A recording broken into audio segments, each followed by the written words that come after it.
وغوت مېلمانه مې زلي نه یم حلاله شوه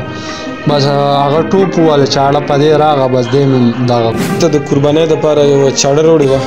او هغې باندې بیا د شپې دغه کار کړی دی د خپله ښځه او د زوی یې پې بیا دغه کړي ذبح کړي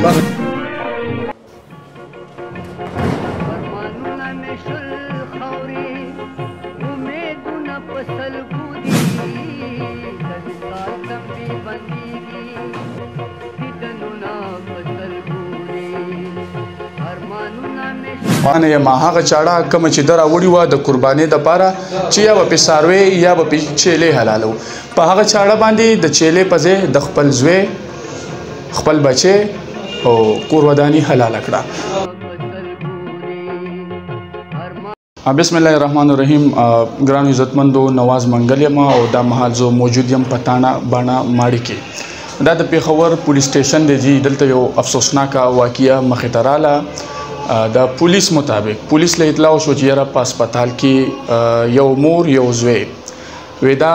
د بې دردۍ سره قتل شوي دي یا د دې سړي خپله ښځه هم ملاله کړې ده او د 15 شپږو میاشتو هغه بچی کتره ماشوم چې هغه هم د حلال کړی دی. یو ډېر افسوسناکه واقعه. بیا به هر حال دې کې به موږ خپل پولیس اپریشیټ کوو. بیا دې کې یو ینګ انرجیټک افیسر مدثر خان کوم چې سچو دی د تاڼه باډه ماړي چې دې کې ان تک محنت وشو مخې سره دغه دا ملزم چې کوم دی په څو شیبو کې ګرفتاره شو. وړاندې غټ اختر دی او قرباني به کېږي خو دې سړي د مخکې نه داسې قرباني وکړه چې کم سړی خبرېږي چې یاره دا خو د ښځې او خاوند دا یو داسې رشته ده دا په دې دنیا کې دې ټولو نه خوږه رشته ده. بیا چې بچي شي بچي خو څه غږ مه کوه که دې مشر نه تپوس کې چې بچي څونه خواږه دي نو دردېږي به. دلته به په ډیوټۍ وي او چې کال ورته بچی وکړي نو بس یو زړه به یو تمنا کوي چې یاره کله به دا بچی خپلې سینې ته راجوخ کړمه. چاته خواږه وي چې ورپسې مړه کېږي چاته دونه نفرتي چې لکه د دې ظالم فرنګي بیا د بې دردۍ سره قتل کېدو سره هغه چاړه چې کومه ده راوړي د قربانۍ دپاره هغه چاړه باندې ده خپل بچی خپل جنت خپله کور وداني حلالوي. مدثر خان یو جهان مننه چې تاسو وخت راکو. یو ډېر افسوسناکه واقعه مخې ته راله. میل که ستاسو بچی که کال وشي ډیوټیان هم دونه بلا ډیوټیاني نو وایي چې کله به ورسره میلاو شم دغه دا بچی به سینې ته راجوخ کړمه. داسې ظالمي چې خپله کور وداني باندې هم چاړه په مرۍ راکاږي او په بچي باندې هم. دغه دا سړی څنګه ګیر شو او دا واقعه تاسو ته څنګه مخې ته راله په تفصیل کې؟ بسم الله الرحمن الرحیم. دا نن سهار تقریبا 4 بجې د LRH نه کال وشو چې دغه شان 2 ډیډ باډیز موو شوي دي د ګلاباد ایریا نه LRH ته. زه هاسپټل ته لاړم. هلته کې مونږ وکتل په بیډ باندې 2 ډیډ باډیز پراته وو. یو د ده چې کومه وایف وه هغه وه تقریبا 26-27 سال عمر یو. د خپله فرسټ کزن وه. د بیسیکلی افغان سټیزنز دي دلته پاکستان کې پاتې کېږي او د ده چې کوم انلاز دي هغه یې په کسټم چوک کې پاتې کېږي. بیا هغوی ته چې کومه زمونږ دغه فرد صورتحال مونږ وکړو ډیډ باډیز مونږ د پوسټ مارټم دپاره واستول KMC ته. بیا لیټر آن مونږ FIR رجسټر کو چې موقع ملاحظې له مونږ لاړو. هلته نه مونږ کم ځایونو کې کم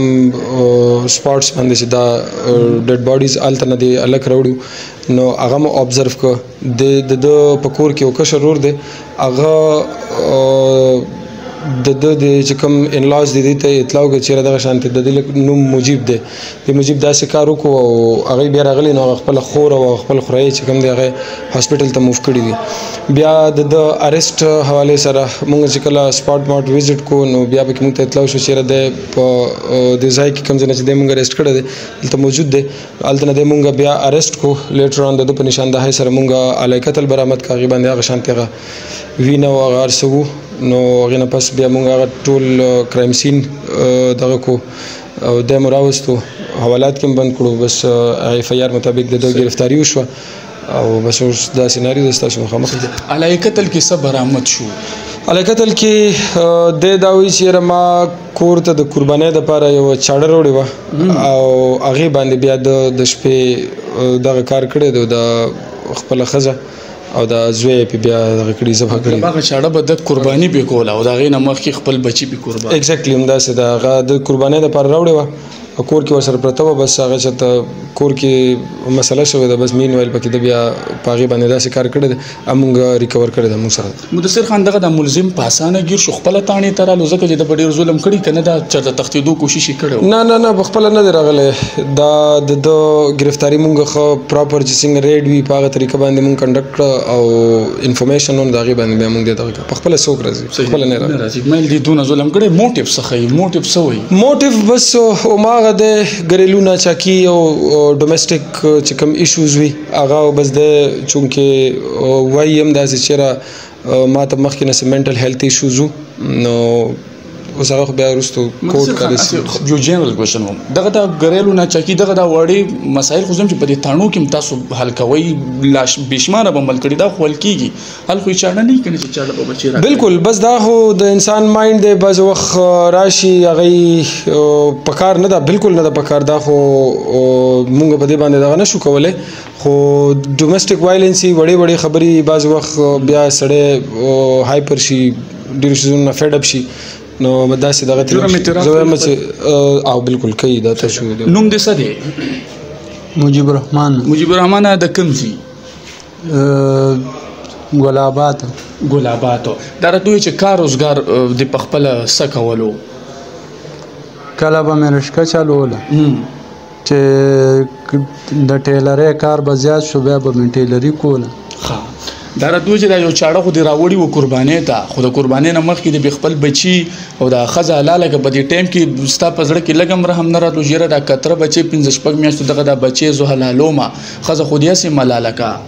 دې ټایم کې زه پوه نه شوم بیخي تو بس بیخي پوه نه شوم بس دا کار رانه وشو څه ټایم و چې دا ته څنګه د سوچ بدل شو چې تا एकदम څنګه په دې 15-16 میاشتو بچي باندې تا چاړه راکاږله رحم او صبر او چې ښځه دې حلال اول دې ښځه حلاله که اول دې را بچي حلال کو اول مې ښځې سره مې نږدې پروت و بس هغه چې څنګه حلاله شوه بس هغه ټوپ وواله چاړه په دې راغه بس دې مې دغه څه ټایم چې دې دا چاړه په دې مرۍ وله کې غوسته و دا ښځه او دا بچي دې دله څه جړه مړه ونه کا بس ښځې مې یو ټوپ ووالو او نور څه یو چغه یې وواله او نور څه ونه ویله خپیمانه یې خو ته خپیمانه به ذلیله یم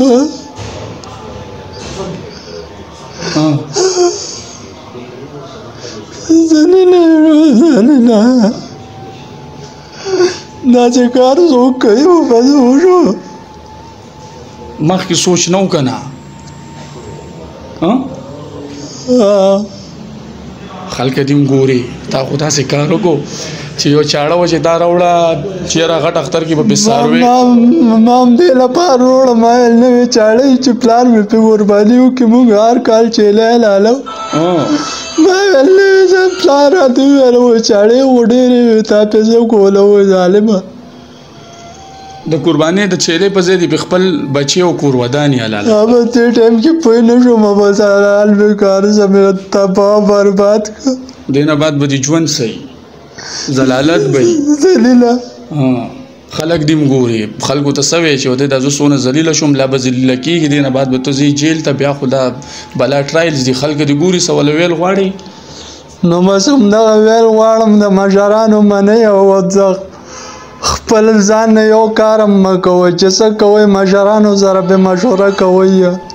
مسله خو به هم دونه مسله نه وه بس هسې د مازغو کار پرېغوستو وړې خبرو باندې خو څوک داسې نه کوي که نه بالکل دا چې مشرانو سره مشوره نه کوي بس همدغسې تباهي به وي بیا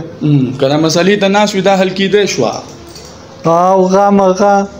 صحیح ده عزتمندو دا ملزم مجيب الرحمن کم چې تعلق د افغانستان سره لري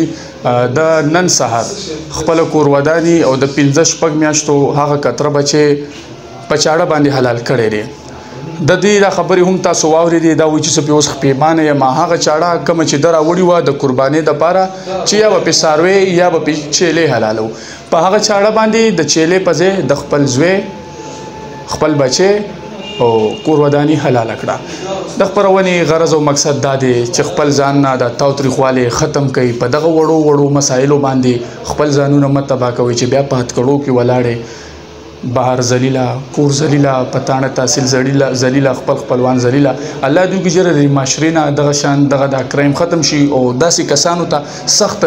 سخت سزا ورکړي چې آینده دغه شان واقعي زمونږ او ستاسو مخې ته نه راځي کم نه چې مونږ ټولو له غټ تکلیف میلاو شي ځکه داسې خپرونې دغه شان واقعي د زړه بیماران د شوګر بیماران هغه بیمارانو له ډېرې تکلیف دا وي چې کم برداشت کولی نه شي او الله دې وکړي چې داسې د وخت ظالمانو ته سخت نه سخت سزا میلاو شي چې بیا دغه شان واقعي زمونږ او ستاسو مخې له نه راځي دا الله په امان